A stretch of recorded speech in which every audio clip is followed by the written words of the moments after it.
लेकिन इमरान साहब, लोग तो अब ये भी बातें करना शुरू हो गए हैं कि इसराइल को अगर हम नहीं भी तस्लीम कर रहे, बाकी सारी दुनिया तस्लीम कर लेगी तो उसे कौन सा फर्क पड़ेगा।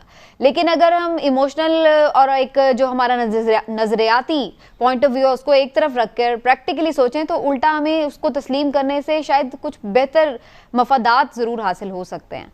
आप समझते हैं कि इस तरह फैसले करने ज्यादा लॉजिकल तरीके से सोच के फैसले करने अभी तक तो जो भी सामने आए हैं ना मामला, तो सबसे जो केस लड़ा गया फ़लस्तीन का, उसमें सबसे ज़्यादा अच्छा केस सऊदीया की तरफ से लड़ा गया, उन्होंने लीड किया और शाह अब्दुल्ला ने जो प्लान भी था वो उन्होंने पेश किया था।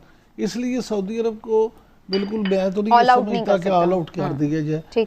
दूसरी बात आ जाती है अब इस मामले की तरफ, मैं समझता हूँ कि इस पहलू पे डिस्कस करना सबसे अच्छी बात इस पूरे मामले में ये है कि एक तो ये हेल्दी डिस्कशन है जो ज़रूर होनी चाहिए और ये एक अच्छी बात है।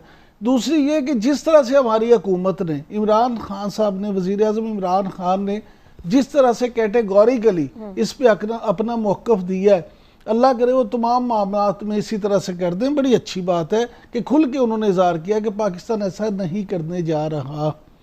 अब इस पे वो यू टर्न ना ले लें कल को, ये अलग बात है, क्योंकि वो, लेकिन ये अच्छी बात है कि उन्होंने इस पे अपना वाज़ेह मौक़िफ़ दे दिया।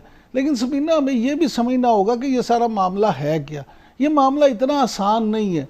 यहूदी लॉबी जो हमेशा से इसराइल के लिए काम कर रही है, उसको आप देखें तो आपको सारी आपस में अगर आप चीज़ें मिलाने की कोशिश करेंगे तो जंजीर से जंजीर मिलती चली जाएगी।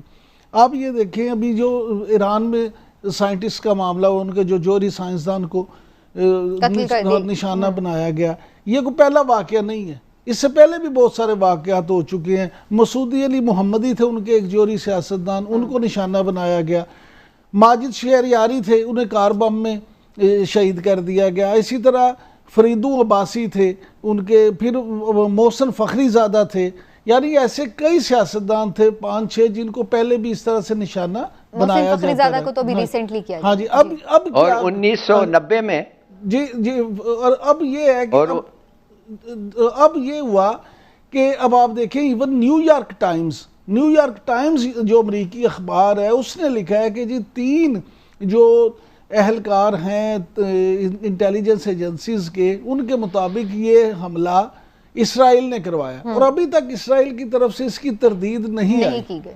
तो ये इसराइल की तरफ से और यहूदी लॉबी की तरफ से ग्रेटर गेम जो है ना, वो एक प्रोवोक किया जा रहा है ईरान को। आपको ऐसा लगता है? खास तौर पे ट्रंप जो हैं वो और इसराइली वज़ीर आज़म वो ये चाहते हैं, वो प्रोवोक कर रहे हैं ईरान को कि इस तरह से एक ऐसा हो कि ईरान को गलती करे। क्योंकि अब आप देखें जो बाइडन और उनके जो इवन उनके जो मुतवक्का तौर पे सेक्रेटरी स्टेट हैं, उनकी तरफ से ये बयान सामने आया है कि अमेरिका 20 जनवरी के बाद ईरान के साथ जो पहले वाला मुआहदा था, जो ओबामा इंतजामिया वाला मुआहदा था, उस पर फिर बात करके उस पर उनसे वो करेगा। अब ये ट्रंप इंतजामिया ये चाहती है कि 20 जनवरी से पहले पहले ईरान कोई ऐसी गलती करे कि इस तरह का रिएक्शन दे कि जिससे उनके लिए ये आसानी पैदा हो जाए कि ईरान का जो जोहरी प्रोग्राम है उस पे वो उसको टारगेट कर सके। तो इसमें पाकिस्तान अगर इसराइल को तस्लीम कर लेगा तो उन्हें फायदा होगा इस चीज का? नहीं, पाकिस्तान सिर्फ इसराइल को तस्लीम करने से ये फ़ायदा नहीं होगा। पाकिस्तान असल में ऐसी पोजीशन में है कि पाकिस्तान लीड करता है इस्लाम को, वो वाहिद दुनिया की एटमी ताकत भी है, मुस्लिम एटमी ताकत।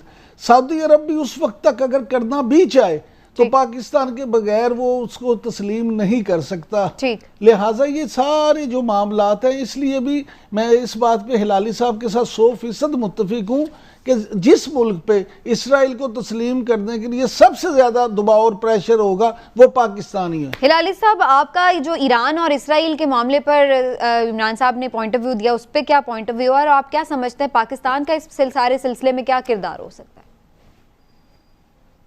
देखिए, पहली चीज़ मैं आपको बता दूं कि 1990 में मई में इज़राइल ने हमारे न्यूक्लियर रिएक्टर्स पे हमला करने वाला था।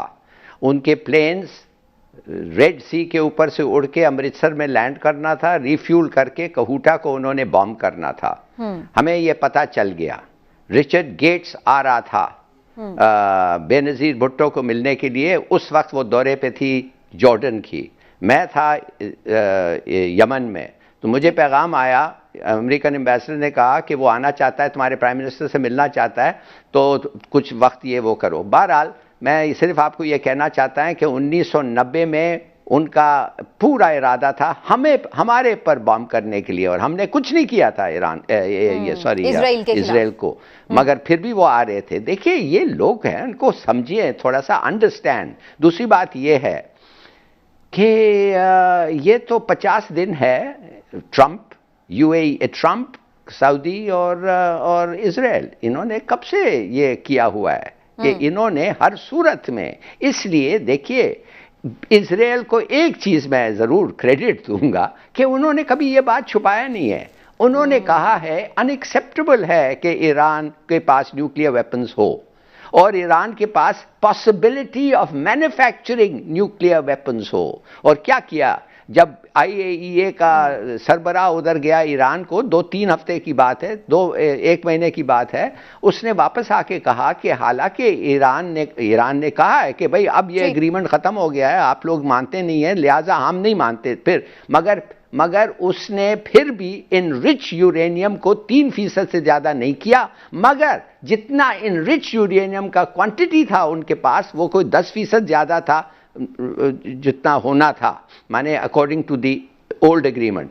तो इजराइल बस दैट्स इनफ, वो काफी है इनके लिए। देखिए मैं और वैसे भी वो देखिए, ये तो सवाल बन जाता है ना लाली साहब के, भाई आप क्यों ठेकेदार बने पड़े हैं हर जगह लोगों के साथ पंगे लेने में।